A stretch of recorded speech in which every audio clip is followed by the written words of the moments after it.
Cette semaine, nous allons aborder un nouveau thème dans le programme de première spécialité SVT.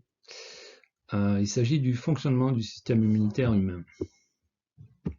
Dans un premier chapitre, nous parlerons de l'immunité innée.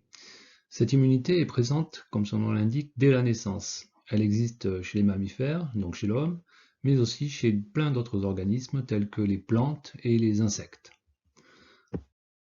La réaction inflammatoire aiguë fait partie de l'immunité innée. Elle se caractérise par des symptômes qui sont toujours identiques: rougeur, gonflement, chaleur, douleur, tel que le décrivait déjà Cornelius Celsus au 1er siècle après Jésus-Christ. Comparons une peau saine et une peau inflammée.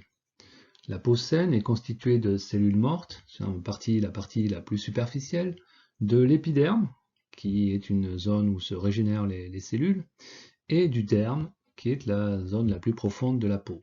Dans le derme, les cellules du derme sont entourées par des molécules de la matrice extracellulaire, qui sont des molécules de collagène, entre autres, qui forment des fibres élastiques. Nous pouvons observer au niveau du derme la présence de vaisseaux sanguins qui contiennent des globules rouges. La peau inflammée présente une infiltration de plasma qui va provoquer donc une grosseur au niveau de cette peau. Et dans le derme, nous pouvons observer que les vaisseaux sanguins sont dilatés, beaucoup plus volumineux que dans la peau saine. On constate également la présence de cellules de l'immunité, des granulocytes, dans les cellules du derme, dans le tissu du derme. Et nous constatons également que des granulocytes sont accolés à la paroi des vaisseaux sanguins. On peut donc résumer la réaction inflammatoire aiguë par un schéma.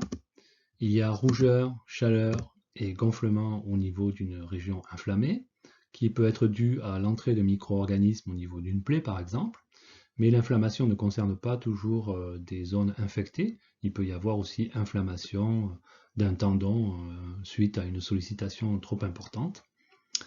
Suite à cette infection ou à cette lésion d'un tissu, il va y avoir vasodilatation, donc les vaisseaux sanguins augmentent leur diamètre. Il va y avoir fuite de plasma, donc du liquide sanguin va quitter les vaisseaux sanguins pour rejoindre la zone des tissus inflammés, ce qui va provoquer le gonflement. Et il va y avoir ce qu'on appelle le recrutement cellulaire, c'est-à-dire la sortie de granulocytes, qui sont des leucocytes, c'est-à-dire des globules blancs, depuis les vaisseaux sanguins vers la zone inflammée.